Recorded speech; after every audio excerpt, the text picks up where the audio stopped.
All right, Burnsville Psych. Topic for today is attitudes, how they are formed, and how or if they are able to change. First, I need to apologize. My normal nasally voice is probably even worse given that I have a cold. So I'm going to try to make this quick so we can get this done.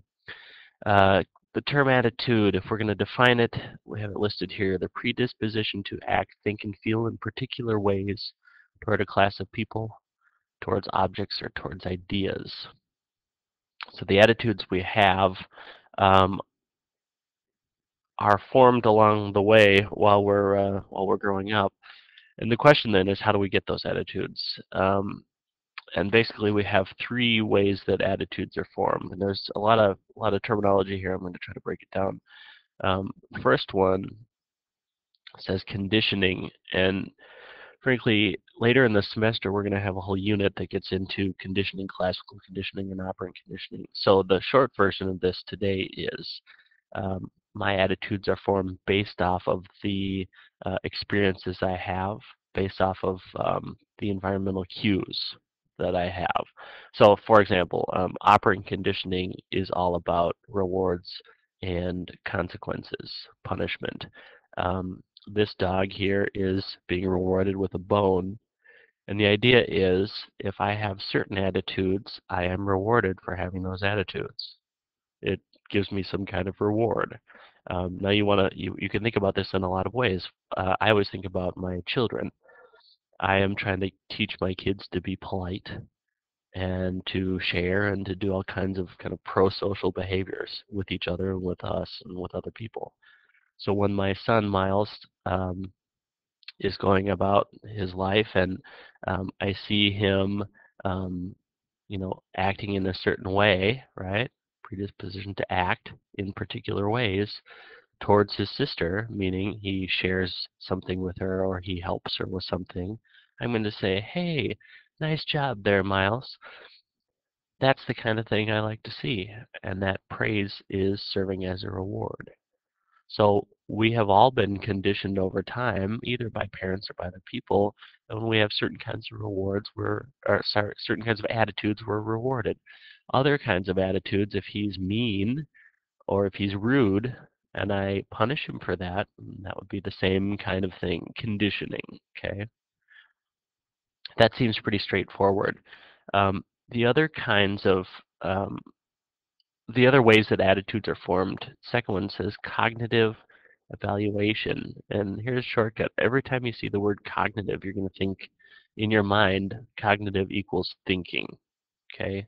So cognitive evaluation means that we are basically using our brains to work through um, some kind of um, evaluation of that idea or some kind of evaluation of that attitude.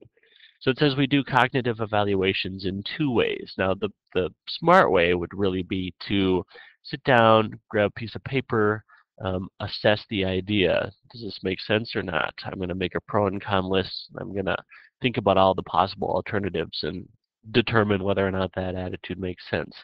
But that, frankly, is a lot of work, and most of us don't operate that way. What we are more likely to do is to take someone's word for it because they sound like they know what they're talking about and they seem very smart. So this guy down here, he is the kind of professor in the front of the class. Look at him; he's wearing a bow tie. He must know what he's talking about. So when he's talking about, looks like imperialism, uh, we're going to say, well, Mr. Johnson seems to really know what he's doing, and we'll buy into his attitudes. Does that make sense? All right, the last way, it says there's other ways that we form our attitudes, and it's basically the culture we're swimming in, our peer group, and what we pick up through them, and again, things we've been specifically taught by our parents. So that's kind of the very obvious and general way that we are forming attitudes. The question then, and I think that the key piece is, how can attitudes change? Or what can get in the way of having our attitudes change? And the three terms that we have here are compliance, identification, and internalization. So let's break these down one by one. Compliance. Compliance says that we change our behavior to gain acceptance or to avoid an unpleasant circumstance. So if we're thinking about Ash or Zimbardo, or even Milgram for that matter, if I am doing something within the context of this experiment or this experiment, that is an attitude change. But as soon as I leave there, I go back to how I would ordinarily operate or think or act. That would be compliance. This kind of attitude change is very short term, and the reason is that it is linked to a particular set of environmental cues. Okay, when I'm outside of that environment, I wouldn't change my attitude. I would do things my own way. So if you act a certain way while you're in class, and that's different from how you would normally act, in society, that is a form of compliance. If you're doing things just because I told you to, but you don't really believe in it, that would be compliance. When we're talking about identification, it says that we are connecting our behavior change or our attitude change to what some other group or some other person wants. So the key difference here is that we actually believe in these attitudes. Okay, so I change my attitudes or my behavior because I am identifying with some person. Um, and I believe in these things at the same time. It says these attitudes are fragile because they're formed as a result of an attachment to a person or a group. So let's imagine we think about the Branch Davidians in Waco, Texas leaders, David Koresh, and he is this cult leader, and I am a Christian and I believe in that, and then this guy's telling me all these things, and I start to connect my religious ideas to what this leader is saying. I'm identifying with this person, and so my attitude change is connected to him. Now, what if it turns out that, in fact, he is not what I think he is, and that actually he's dangerous and a problem? I might leave this group in Waco, and those attitudes that had changed are likely to go back to where I started because they are connected to him.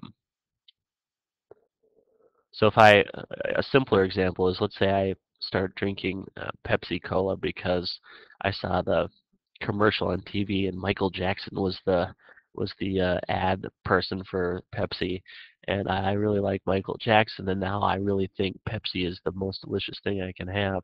And then it turns out later, I find out some things about Michael Jackson that might not be terribly positive, and I start to not think as much about Pepsi because those attitudes are connected to Michael Jackson. Does that make sense? Identification. Oh, we're almost done. The third term is internalization, and it says in internalization, the attitude change supports a person's values and supports his or her self-image. So in this case, we go beyond identification, that change in attitude is connected to me more than somebody else. And it says that this is the most lasting of the attitude change types that we're talking about here because of the fact that that attitude change connects with who I am as a person. So if I am going about my business and I find out that um, there's this information about the planet, and how we should do certain kinds of recycling because that would be the kind of environmental thing to do, right? And I find out that, sorry, I find out that, there are certain kinds of things I can recycle and I didn't know about that. Um, I am going to now, because I think of myself as someone who cares about the earth, take those new attitude changes and they're going to be really connected to who I am as a person, things that I value. Hopefully this is making sense so far.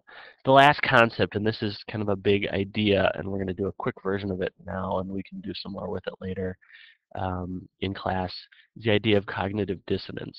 Cognitive dissonance is an interesting idea, and the idea of dissonance, if you can think about music, if you hear two notes that are not harmonious, that don't go together. Sometimes you'll hear someone who is singing and they're out off key, and that that feeling when it just sounds wrong and the notes are clashing.